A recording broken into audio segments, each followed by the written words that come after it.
The most important question in life is the question of, who am I? This is a question that has intrigued many of the greatest philosophers, psychologists, physicists, mystics, monks, yogis, saints, and sages for centuries. And in this video, I'm going to be talking about how who we think we are is not who we really are, and how discovering who we really are holds the power to change our lives beyond anything we could think, dream, or imagine. To begin, let's start with I. I is the word that each of us uses to refer to ourselves. But for the majority of people, this sense of I is in reference to the body. Anything outside of the body is not I, because I is me, this body, this identity. But is this really the case? Is our body all that we are? If this is the case, this would mean that when our body dies, we die, if we are our body. And of course, this is what many people believe. But many people also believe that the death of the body is not the death of the person, and that the consciousness of the person continues on even when the body shuts down.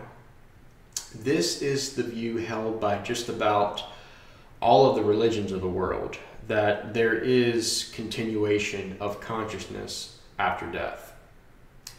Also, there have been hundreds of thousands of near-death experiences reported when people die but are able to maintain consciousness, which results in some kind of afterlife experience. And if this view is true, if the person continues to exist and continues to be aware after the physical body has been shut down, then what exactly is it that continues on? If the sense of I is merely the body, and then the body dies, but the sense of I remains aware of existence, this would mean that whatever I is not the body. And for those who hold to this belief that the consciousness of a person continues after the body dies, the question still stands. Who or what is this I that remains aware? Another common assumption when trying to identify what I is that I is the mind, or our thoughts, or the voice in our head. But how many times have you said something like, I am calming my mind, or I change my mind? And so if all you are is your mind, or if the mind is creating who you are, then who or what is the I that can change the mind? If there is something beyond the mind, aware of thought, aware of thinking, then how can we say that I is the mind? Or how can we say that that I is being generated by the mind? Now, the body and mind are not separate. They are connected. They are one. But when attempting to determine whether or not we are our body and mind, it's good to talk about them one at a time. So let's start with the body. The human body is composed of elements and substances found not only on Earth, but also from sources beyond the Earth. It's made of oxygen, hydrogen, nitrogen, carbon, calcium, phosphorus, potassium, sodium, and many other elements. The body is a process that requires food and water from the earth in order to sustain itself, in order to live, in order to survive. We eat and drink from the earth. Why? Because the body is made up of the earth. So it needs to be refueled, replenished, and nourished by the earth. The body is not just this stagnant object. It is made up of trillions of cells that are constantly dying off and being replaced. Everything in the body is moving, replacing, changing, and growing. While some consistency exists, the body never truly stays the same. Just think about it. Is the body you have right now the same body you had a year ago, or 2 years ago, or 10 years ago, or 20 years ago, or 50 years ago? No, of course not. It is significantly different. Every part of the body is made of cells, and once again, the cells are in a constant cycle of dying off and then being replaced with new cells. It takes only about 4 to 6 weeks for the skin of the body to completely replace itself. Hair renewal is a continuous process. Nails are always growing and being cut. Bones are in a constant state of remodeling, with old bone tissue being replaced with new bone tissue. How fascinating is that? Just think about that for a second. How much is actually going on in the body? Now, let's talk about the mind. Are we our minds? Is who we are just a process of brain activity that creates awareness and experience of life? Well, just like the body, the mind is also always in a state of change. Think about what you are thinking about right now. Are the thoughts you have right now the same thoughts you had 2 minutes ago, 10 minutes ago, 20 minutes ago, an hour ago? No, of course not. In just 1 hour, you will experience over 1,000 thoughts. Good thoughts, bad thoughts, fearful thoughts, anxious thoughts, sad thoughts, happy thoughts, and so on. Thoughts are always coming and going. Whatever you experience through your 5 senses automatically creates new thoughts every moment. The mind never stays the same. So say you have a friend that you haven't seen in 10 years, but then you finally get to see them at a party or a reunion, or maybe you run into them at the store. When you see them for the first time in 10 years, their body will be a completely different body from the body they had 10 years ago. Completely new hair, new skin, new nails, new tissue, new bones, new organs, structural changes in the brain.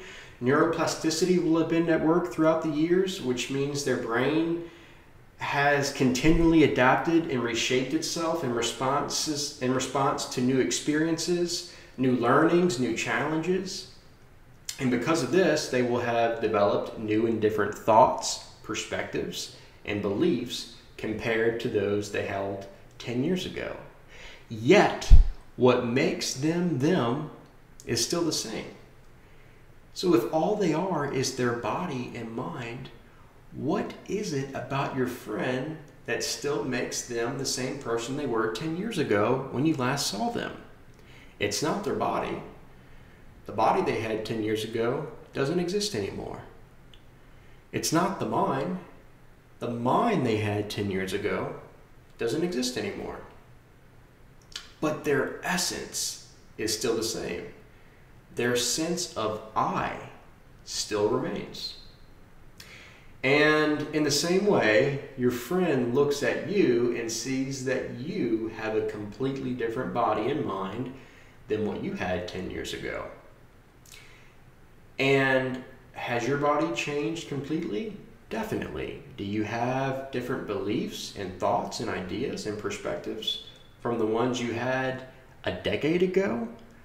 Absolutely. Yet, something about you has not changed at all. So what is that?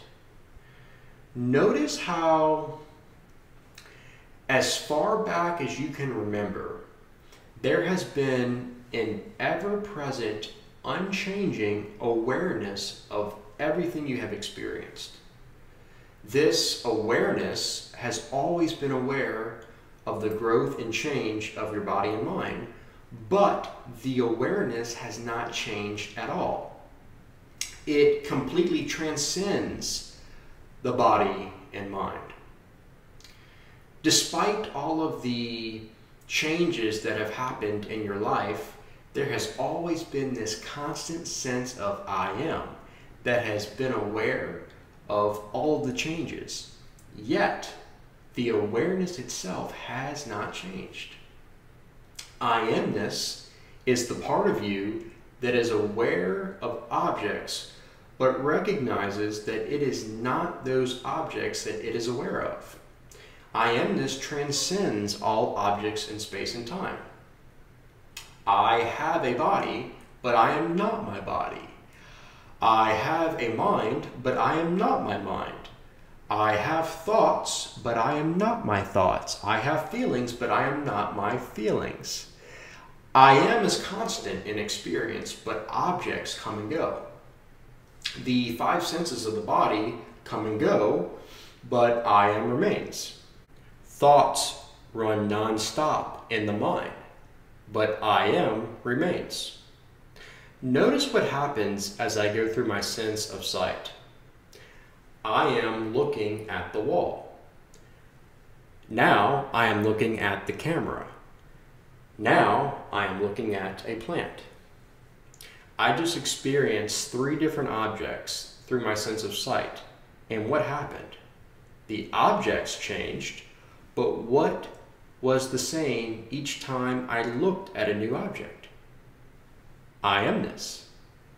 Try this with any of the five senses, and you will notice no matter what you are sensing, whether it's through sight, hearing, taste, smell, or touch, I amness stays the same despite the change in the objects experienced and despite the change in the sense being used for the experience. I amness is aware of it all. The same applies for thoughts in the mind. And I know for myself, most of my life, I completely identified with my mind.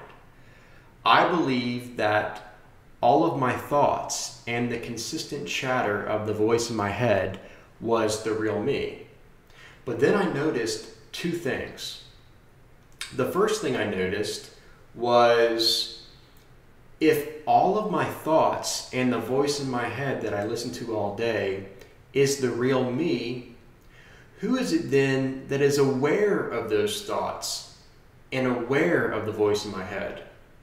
Secondly, I recognized that there were times when I wasn't thinking and the voice in my head was quiet, like when I would be in a deep meditative state. Yet even without thinking, my awareness of my I amness, still remained. My presence of my I amness, is not dependent on thought. It's simply aware of thought, and it's even aware of my awareness. I am thinking about this. I am thinking about that. I am feeling happy. I am feeling sad. I am feeling worried. I am feeling calm. I am feeling good. I am feeling bad. I am feeling joyful. I am feeling depressed. All of these different thoughts, feelings, and emotions change, but what stays the same? I amness. I amness is like the sky. It's always there, always present, no matter what. Objects in our awareness that we experience through the five senses or through the mind are like clouds. They come and go. So going back to near-death experiences, as I mentioned earlier, hundreds of thousands of cases have been reported of people who die temporarily, where their heart stops beating, the brain is completely inactive, and yet their experience of consciousness continues. Their sense of awareness, their I amness, is not affected. Oftentimes they report having the ability to look down and see their body. And almost all near-death experiences report things like encountering the light, feeling immense peace, love, joy, acceptance, freedom, a sense of being home.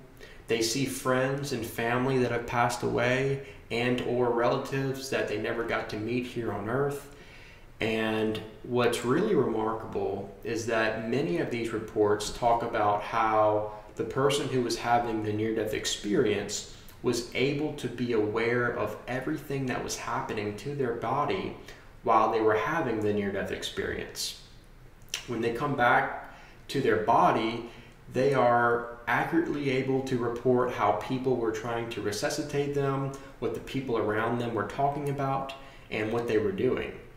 Some have supposed that when someone is having a near-death experience, their brain is not completely dead, and that these experiences are simply hallucinations of some kind, and that this is what creates the illusion of the experience and the continuation of consciousness.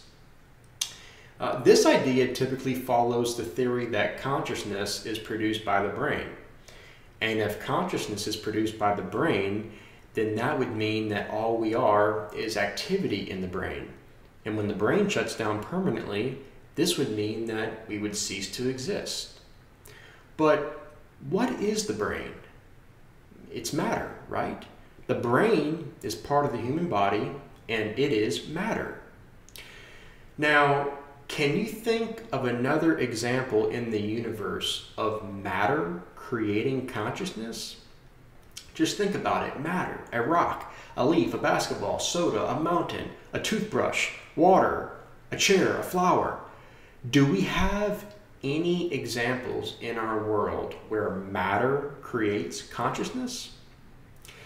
The mind is just activity of the brain, and if you can change your mind, what is it that is, number one, aware of the brain, and number two, what is able to change the activity of the brain? How can the brain be aware of itself and change its activity? The brain is just an organ like any other organ in the body. What if the brain was not creating consciousness, but rather it was consciousness that was creating our experience of life and everything in it? You see, so many people start with the body and the mind as the fundamental starting point. To them, the body and the mind is all there is, and it is what is creating experience. And if this is the case, this would mean that awareness is something that is taking place inside of the body and the mind. But what if it was the other way around? What if the fundamental essence of existence is pure consciousness, awareness, I-amness, and all objects we experience, including the body and the mind, are things that are taking place inside of awareness. In other words, we are not a mind inside of a body that has a sense of awareness, but rather we are awareness itself that is experiencing a particular body and mind. Think of the brain as a radio receiver and consciousness as radio waves. This is a popular analogy that can be very helpful in understanding the brain and consciousness and how they work. In this analogy, there are four key parts: radio waves, the radio receiver, sound from the radio, and tuning and clarity.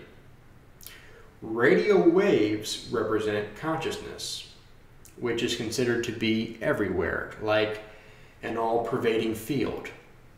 Radio waves are invisible, but exist all around us, just as consciousness is ever present. Like the brain, the radio receiver is a physical device that picks up and processes the incoming radio waves. However, it doesn't create the radio waves. It merely detects and interprets them. The sound produced by the radio represents our thoughts, perceptions, emotions, and experiences. These are the products of the brain's processing of the incoming consciousness waves. The radio receiver translates the radio waves into audible sound, just as the brain translates consciousness into our subjective experiences. And adjusting the radio's tuning can affect the clarity of the sound. just like the state of the brain, which can be influenced by various factors, can affect the clarity and quality of our conscious experiences. And distortions or interference in the radio's reception may create noise, and this could represent disturbances or distractions in consciousness.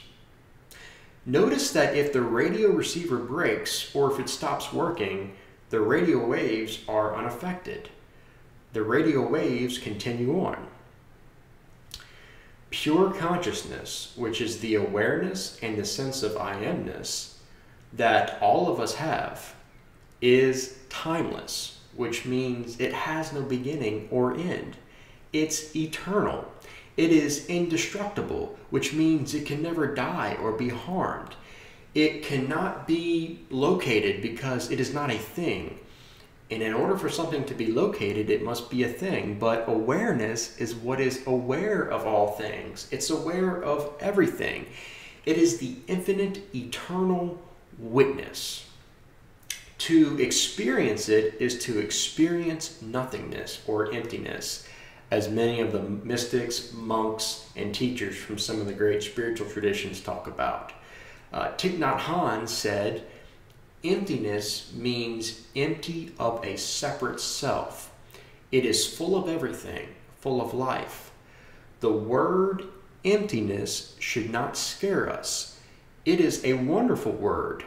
To be empty does not mean non-existent. Emptiness is the ground of everything. What a beautiful quote that is, and very accurate. So the separate self, or the false self, is when we identify with any objects instead of the witness. It's when we identify with the clouds instead of the sky, or when we identify with the radio receiver instead of the radio waves.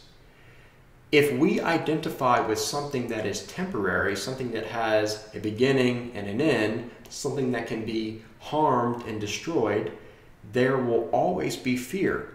Fear of what? The fear of ceasing to exist. If we identify with the body or the mind as who we really are, we will always remain stuck in this fear, which will be a very real fear, because the body and the mind are fading away. It doesn't last forever. But there is something in us, something deep inside our soul that wants to be immortal. And as we start to identify with our true self, capital T, capital S, the awareness, pure consciousness, the desire for immortality then starts to fade away, because we realize that we are already immortal and eternal. I am always was. I am always is. Just like Jesus said, before Abraham was, I am. This is who you are. This is the real you, the you behind the you. Pure consciousness. It's the witness, the light, the divine self, the eternal self. It's spirit. In fact, it's one spirit.